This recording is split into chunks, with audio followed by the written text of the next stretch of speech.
Very good afternoon. So today we are looking at the latest powerhouse from Geely's premium vehicle lineup, an electric Zeekr 001.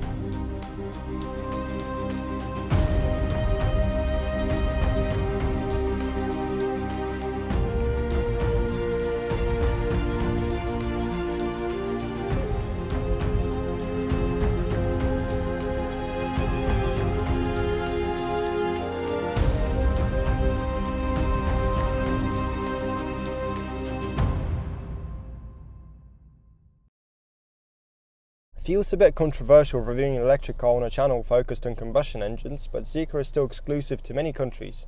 Though it's been available for a few years, Europe is just now getting a glimpse, but UK will have to hold on for another year or two to see it in person. Personally, I find exploring classic cars a lot more fun than looking at the modern mass-produced ones.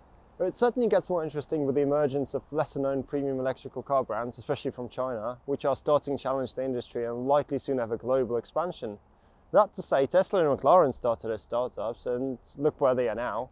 Today we're talking about emerging brands like Rivian, Lucid, BYD giving Tesla a run for its money, add Hi-Fi and Xpeng to the mix, and it does get hard spelling some of these names.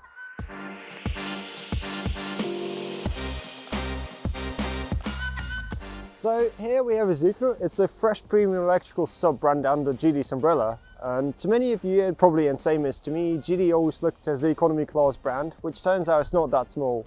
Geely has ownership over the major players in the car market, including Volvo, Polestar, Proton, Lotus, Geometry, Lynk & Co. And what caught me off guard is they're the ones behind the black cabs in London. Immediately after its release, Zeekr 001 shattered 2 Guinness World Records as the fastest electric car in drifting and slalom. The ambitions of the Zeekr division is as ballsy. They quite openly state the aims to outmatch the prestige of Mercedes and challenge Tesla in the electric vehicle segment. Over the next 5 years, Zeekr plans to launch a new model every year, and since the 001 model, they've already put in production a bunch of other EVs, including a van and their flagship model with a quad motor producing 1,265 brake horsepower. In terms of performance, Zeekr lives up to their expectations. The car is constructed on some sort of electric sustainable experience platform by Geely, which turned out to be a very well made one, so it's thought that the new electric Volvos will soon share the same platform.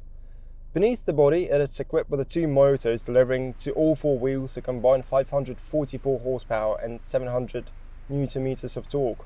In this configuration, Zeekr should accelerate from 0 to 60 in just 3.8 seconds, but you can also look out for and buy versions with a single motor powering just the rear wheels with a respectable 268 horsepower. And the one I did already mention, the Zeekr FR, boasting an impressive 1,265 brake horsepower. So let's do a quick 0 to 60 test, but we'll definitely be inaccurate in this weather conditions, but we will not find a better place. The performance is definitely there, it's pretty solid, and it seems they've engineered enough forgiveness into the throttle to avoid any peaky or hyperactive feel, so the car does very stable and smooth acceleration. The only disappointing factor would be that the maximum speed is limited to 200 km/h or something like 124 mph. Otherwise, I do appreciate the car offering a fairly quiet driving experience with no artificial engine noise. The only thing is, the blowing wind and winter tyres could be a bit loud, so insulation on the inner arches would have been good.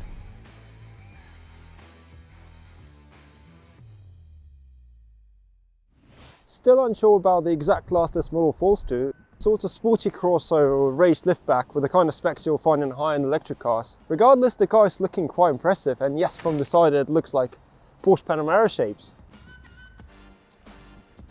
The car features 2-tone colour scheme with a black panoramic roof, which is equipped with the additional tint option as an additional spec, and the overall look of the car is noticeably unconventional, especially when paired with the standard 22-inch wheels.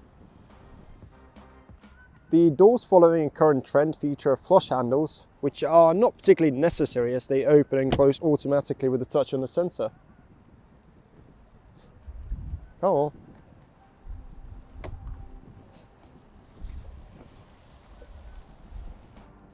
Apart from that, you've got a bunch of cameras all around the car, all essential for the ADAS, doing their help you with parking, providing 360 camera view, autopilot, and all that safety stuff.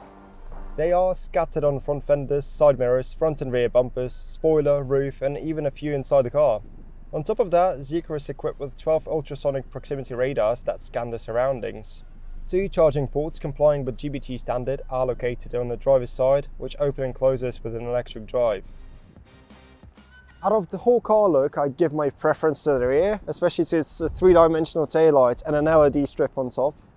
The brand's name Zeekr holds a message for the future European audience, where the first 2 letters signify a zero emission, third refers to electric evolution era, and the final KR refers to the gas krypton. I guess that's something to do with electric car batteries, but I could be wrong here. So, a quick look at the trunk. It's okay spacious, offering a convenient option for folding up the seats with a push of a button. And on the side there are buttons for lowering the car suspension, theoretically facilitating the unloading of the luggage.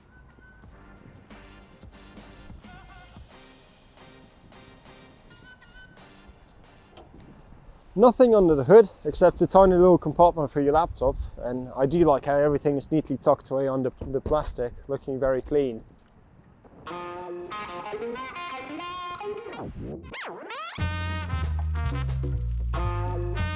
What really adds on to the comfort of this car is its air suspension with the adaptive shock absorbers, letting you adjust the ground clearance anywhere from 117 to something like 200mm in height. As a result, the car feels pretty comfortable in the city and on the light off-road conditions, transforming into an almost sports car with lowered and stiff suspension and heavy steering. That to say, all the usual driving modes are available here, including Comfort, Eco, Snow, Off-Road and Dynamic.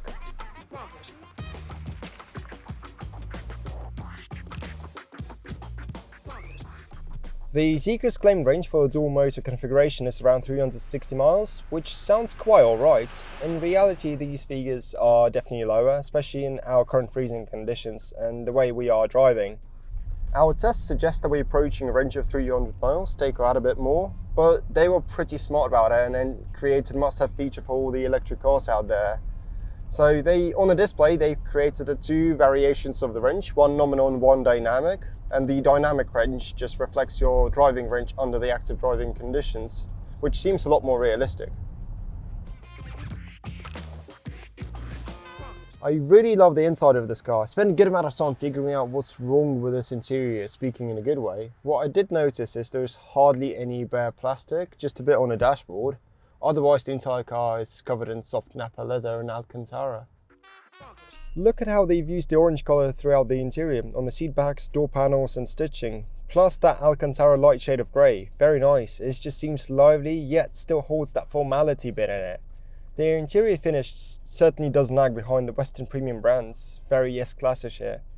Finally, there aren't too many design features here to become tedious, and not too few that you feel deprived in as in Tesla. The seats are equipped with a massage function as well as heating and ventilation, but my personal favourite are the side supports, which automatically inflate as you take any corner. The steering wheel is of course covered in leather and features the touch sensitive buttons. Thing is, they always look nice, but operating them feels a bit inconvenient, especially at the start. It's this glossy surface which makes you have to look down to see what you're actually pressing on. The panoramic roof makes the already spacious interior even more expensive. It doesn't open, but it features a heat reflective coating, and it could adjust the tint degree in top configurations. The rear passengers are well taken care of. There is plenty of space in the second row. One cool feature that I absolutely didn't expect to see here is the electronically adjustable rear seats. While this is in a premium segment, such a feature is usually found in significantly more expensive cars. So you can control the recline of the passenger seat and move the seat in front of you either through the display or the controls on the door handle. Similar to the front, all the rear controls, including heated seats, air conditioning, ambient light color and music, are managed through the passenger display. And the foldable charging ports are designed with the consideration for those with the older phones, offering at least one non-Type-C charger input. As to many other brands, Zeekr has adopted a touchscreen approach with a prominent 15.4 central screen handling most of the controls. While there are physical buttons, but they act as sensors too. It looks good, but similar to the steering wheel, they are usually not ideal in operation, since you don't get any physical response when touched. Here, Zeekr has done it really well with a super prominent vibration effect. Maybe I've never noticed the way it's done in Tesla, but Zeekr has a super weird system for adjusting the steering wheel. While unconventional, it makes sense considering how infrequently we adjust it. The way I worked it out is by moving the seat slightly, and then the icon pops on the screen where you could select the steering wheel icon and then using the touchpad here move it up or down. Or you could probably somehow do all of that through the display without having to adjust the seat. To this day, driving some of these Chinese cars, language settings could be a big pain in the arse. Companies seem too keen to sell these cars to a new market, often neglecting to include English options initially, forcing early buyers to rely on a Google Translator until the new language update is out. Fortunately, Zeekr already offers language settings, sparing us from using the translation apps. I do rate the designers for not leaving us with the only windshield projection and that massive screen in the middle, but also retaining that head-up display. It definitely does help to keep me updated with what's going on with the car while keeping my eyesight on the road, without having me to go into the main screen and look for information there. Directly beneath the display there is a driver monitoring system positioned just behind the steering wheel, which continuously scanning for your attention on the road. But when you make a turn and rotate the steering wheel, the camera gets blocked, triggering a bunch of warning messages and throwing them on a head-up display. In general, the car tends to generate quite a few warning signals for various actions, which does become annoying very soon.